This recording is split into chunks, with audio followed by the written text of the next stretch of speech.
Hi guys, today we talk about how to turn on this sign on. Know how you can do that on your BandLab app. So all you have to do, you just go above this photo here, click on it here. So then it's going to take you to next step here on your profile. You just go above this sign settings here and up, click on it. So then it's going to take you to this list here. You just click here on notifications. So then you come to notifications list here. You just switch into open video here. So it's going to take a time video. Usually it's going to take a time to open.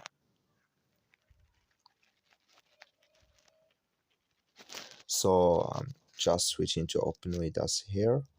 Then we will go to continue here. Then all you have to do, click here on bands and you go down. You come here to I user choose one of my bands. You click in this side. Then like you see this color show for us here.